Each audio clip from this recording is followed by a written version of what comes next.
이번 주에 티커서치 시간입니다. 매주 이 시간 어렵고 막막하게 느껴질 수 있는 미국 주식에 대한 명쾌한 분석을 해주고 계시고요. 그리고 지금 우리가 공부해서 투자해보면 좋을 만한 종목으로는 어떤 것들이 있는지 콕 짚어주고 계십니다. 키움증권 리서치센터 글로벌 리서치팀 이원주 연구원과 함께합니다. 안녕하세요. 네, 안녕하십니까. 네. 오늘 우리가 들어볼 기업은 투식스라는 회사로 준비를 해주셨어요. 지금 다양한 성장 산업에 참여를 하고 있다고 하는데 성장 산업이라 하면 전기차, AR, VR 이런 쪽을 말하는 게 맞을까요? 네, 데이터 센터, 5G, 전기차, AR 등등 좀 되게 다양한 성장 산업의 필수적인 제품 포트폴리오를 가지고 있는 기업이고요. 산업별 매출 비중을 말씀드리면은 최근 9월 말 분기 기준으로 이 통신 산업의 67% 매출 비중을 가지고 있고, 그리고 산업재 13%, 소비재 7%, 항공우주 및 방위 산업의 6%, 반도체 장비 산업의 4%, 생명공학의 2%, 자동차 및 기타 섹터가 1%라고 보시면 될 것 같습니다. 각 분야에 필요한 그 레이저 광학 장비들을 파는 회사이고요. 아무래도 데이터 센터, 5G, 전기차, AR 산업이 성장할수록 동사의 어떤 제품의 수요도 역시 성장할 거라고 예상되기 때문에 이제 작년 한 20년 4월 정도부터 주목해서 계속 보고 있는 기업입니다. 이 광학 레이저라고 하는 장비를 필요로 하는 산업군들이 여러 가운데가 있겠죠. 그리고 각 분야의 쓰임에 맞게 그 제작된 광학 레이저를 현재 판매하고 있는 기업이다. 이렇게 보는 게 맞을 것 같아요. 그러면 앞으로 확장하는 산업들에 꼭 필요한 장비인 만큼 우리가 관심을 가져봐야 될 것 같은데 이 종목 문제는 이제 주가를 보니까 지난 2월에 연고점을 기록하고 좀 쭉 빠지는 흐름이 나타나거든요. 왜 이렇게 빠지는 겁니까? 네, 이유를 두 가지 정도 설명드릴 수 있을 것 같은데요. 첫 번째로는 아무래도 실적 둔화입니다. 아까 말씀드린 통신산업향으로 제품 매출 비중이 가장 높은데 이 통신산업 안에서는 그 광모듈이라는 제품 비중이 가장 높습니다. 광모듈이라고 하면 이제 빛신호를 전기신호로 바꿔서 어떤 광통식 네트워크망을 깔 때 필수적인 제품이라고 보시면 되고요. 네. 근데 이 광모듈 제품 중에서도 이 초당 200GB의 데이터를 보내는 광모듈 제품 매출 비중이 가장 높은데 사실 점점 그 고객사인 빅테크 업체들이나 아니면 통신사 업체들이 200GB/s 이상 제품들을 원하고 있습니다. 네. 근데 이 이상 제품들에서는 투식스가 경쟁력이 과거에는 떨어졌었기 때문에 아무래도 200GB/s 제품 수요는 좀 감소하고 그러다 보니 전체 매출에서 가장 매출 비중을 많이 차지하는 매출처가 감소하다 보니까 전반적으로 실적이 둔화하는 것들이 있었고요. 그 매출 단에서도 그랬는데 비용 단에서도 아무래도 코로나 관련된 어떤 운송 비용 증가나 관련 비용들이 많이 증가하면서 마진이 악화되는 이슈가 있었습니다.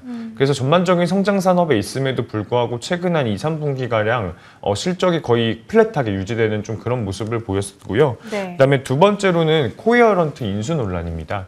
그 코헤어런트라는 레이저 장비 회사가 있습니다. 보통 디스플레이 그 제조에 쓰이는 장비를 만드는 레이저 장비를 만드는 업체고요.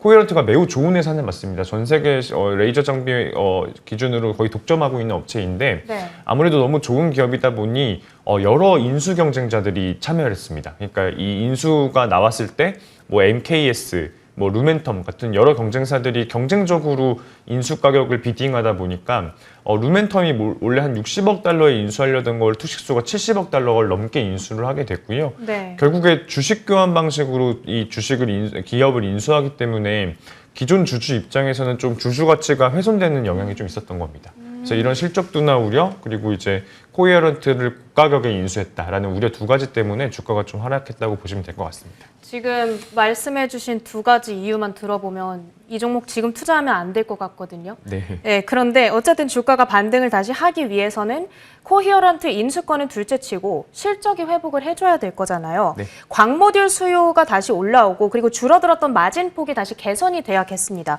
이런 부분들이 해결될 조짐이 보이는지 그리고 해결이 된다면 그 시점을 어느 정도로 보면 좋겠습니까? 네, 내년 상반기 중에는 다시 가파른 실적 상승세에 진입한다고 보고 있고요. 근거는 다음과 같습니다. 첫 번째로는 과거에는 200GB/s 이상 하이엔드 제품들의 매출 비중이 굉장히 낮았던 게 맞습니다. 전체 광모듈 매출에서 전년으로 비교하면 한 1%밖에 안 됐었거든요. 네. 근데 최근 2개분기 동안에 굉장히 달라진 그림이 보이고요. 지난 분기 때 6월 말 분기 때도 60% 이제 전 분기 대비 증가했고 200GB/s 이상 제품들이 그리고 9월 말 기준에도 70% 증가를 하면서 현재로서는 전체 매출의 25%를 차지할 정도로 굉장히 많이 높아졌습니다. 이유가 두 가지인데요. 일단 첫 번째로는 동사의 200GB/s 이상 제품들이 굉장히 지금 여러 학계에서 기술력이 좋다고 인정받고 있는 것들이 있고요. 네. 아무래도 원래도 광모듈에서는 투식스가 점유율 한 20% 차지하는 1등 사업자이기 때문에 금방 기술 개발했다라고 보시면 될 것 같고요.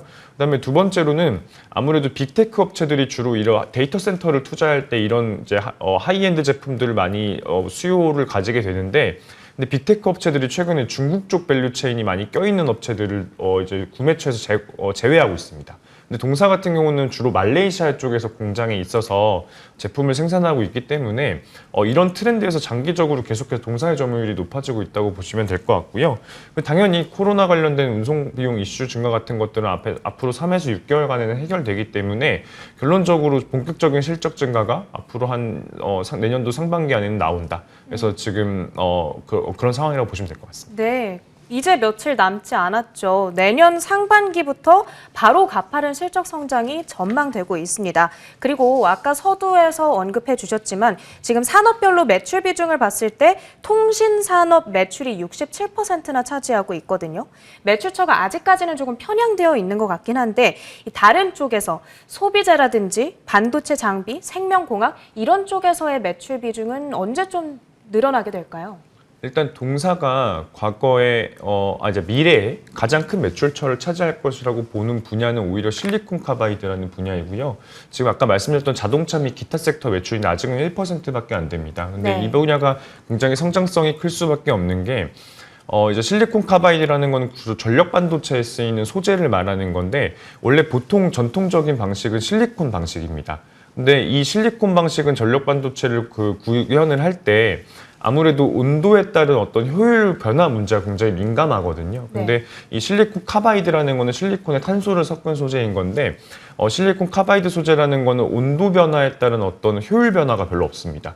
이렇게 되면은 굉장히 에너지 밀도를 높게 세팅할 수가 있고 그리고 냉각기 같은 것들을 자동차에서 좀 뺄 수가 있기 때문에 전반적으로 차지하는 비중이 굉장히 낮아집니다. 네. 그러다 보니까 이 실리콘 카바이드를 적용한 전력 반도체를 투입한 전기차들은 주행거리가 10에서 13% 이상 증가하는 측면이 있고요. 이런 부분 때문에 실제로 테슬라의 모델 S 그리고 3, Y 같은 차들이나 BYD 일부 기종들은 이미 실리콘 카바이드를 채택하고 있는데 아직까지 많은 공급 부족 이슈 때문에 많은 전기차 업체들이 이것들을 채택하지 못하고 있습니다. 네. 이제 그런 부분들 때문에 결국에 실리콘 카바이드가 채택이 완료가 되게 되면 동사가 굉장한 매출 성장이 있을 거다라고 보고 있는 거고요. 결국 전기차 성장과 함께 간다고 보시면 될 것 같고요. 네. 그다음에 두 번째로 주목해서 보셔야 되는 거는 빅셀어레이라는 제품입니다. 아까 소비자용 섹터 제품 매출 비중이 7% 정도 된다고 말씀드렸는데 이 빅셀어레이라는 거는 이 3D 센싱에 꼭 필요한 칩인데 레이저를 쏴서 이 돌아오는 거리를 측정해서 이 3D로 물체를 3D로 인식하는 겁니다. 예를 들어 저희가 애플 폰을 보면은 저희 얼굴을 3D로 인식해서 안면 인식을 하는 거고 네네. 그리고 AR 기술을 적용할 때도 이런 3D 패턴이 무조건 필요하거든요. 그래서 빅셀어레이 같은 경우는 동사가 애플향 공급 시장에서 압도적인 1위를 차지하고 있고 결국에는 다양한 AR 어플리케이션이 개발될 때마다 뭐 노트북에도 뭐 태블릿에도 다양하게 들어갈 수 있기 때문에 애플뿐만 아니라 다른 업체들도 그런 것들을 채택한다면 굉장히 매출이 가파르게 확대될 수 있는 분야라고 보시면 될 것 같습니다. 네, 알겠습니다. 자동차, 전기차랑도 같이 가고 그리고 AR, VR 이런 메타버스 쪽이랑도 같이 가고 있다 이런 흐름입니다. 그러면 앞으로 반도체 소재, 증강현실 산업군 내에서도 여러 개의 매출처를 확보해 나갈 수 있겠다 이런 기대감을 가져보겠습니다. 그러면 첫 번째 문제였던 실적은 해결이 된 거고요. 두 번째로 언급해 주셨던 문제점이 바로 코히어런트 인수에 대한 부분이었는데 이 부분은 해소가 될까요? 네, 일단 코헤런트 인수가 호재였느냐를 살펴보면 결국에는 코헤런트 인수 뉴스가 나왔던 게 작년 2월 달쯤이었고 그때 고점이었거든요. 네. 한마디로 코헤런트 인수가 사실 악재였고요.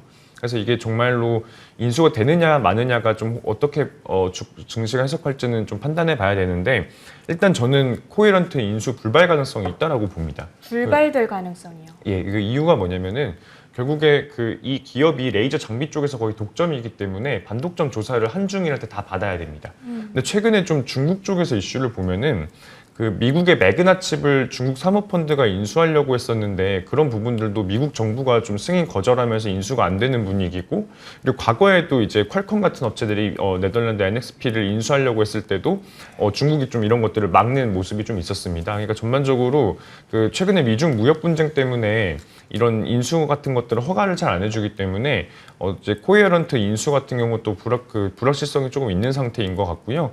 근데 저는 오히려 이런 코헤런트가 불발이 되게 되면은 오히려 좀 주가에는 호재로 작용할 수 있다라고 판단하고 있고요. 악재라고 판단을 하고 계시기 때문에요. 맞습니다. 왜냐하면 네. 너무 비싸게 매수했기 때문에. 네, 네. 근데 만약에 이거를 정말로 인수한다고 하더라도 사실 단기간에는 실적 둔화 우려가 좀 있습니다. 왜냐면은 디스플레이 캐펙스 사이클이 이제 높이 올라갈 때는 굉장히 코헤런트 실적이 잘 나오는데 지금 중국 쪽 디스플레이 캐펙스 사이클이 지금 하향세에 있기 때문에 단기간에 실적 우려가 있으나 그래도 디스플레이 OLED 시장 같은 것들이 성장할 때 코헤런트도 같이 성장할 수밖에 없는 기업이기 때문에 장기 성장성 굉장히 충분한 기업이라고 보실 수 있겠습니다. 그래서 사실은 인수를 성공하더라도 실패하더라도 장기적으로는 나쁠 거 없다 정도로 말씀드릴 수 있겠습니다. 그러니까 인수가 된다 하더라도 그 재료는 이미 주가에 반영이 많이 된 거죠. 그동안 많이 빠지면서.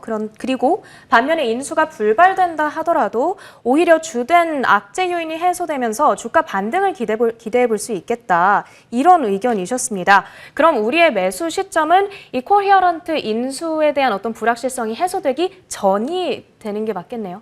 네. 코헤런트가 이제 인수를 투식스가 발표한 걸로는 1분기 말 정도까지는 완료하겠다고 말했기 네네. 때문에 결국에 투자자들이 계속 주목해서 관련 뉴스를 보시면서 1분기 안에는 좀 매수 타이밍으로 잡을 수 있겠다라고 말씀드릴 수 있겠습니다. 네, 알겠습니다. 내년 1분기에 여러분들의 체크리스트에 이 종목을 꼭 넣어 두셨다가 수익의 기회를 잡아보시길 바라겠습니다. 여기까지 투식스에 대한 자세한 분석으로 만나봤고요. 이 시간은 키움증권 글로벌 리서치팀 이원주 연구원님과 함께했습니다. 고맙습니다. 네, 감사합니다.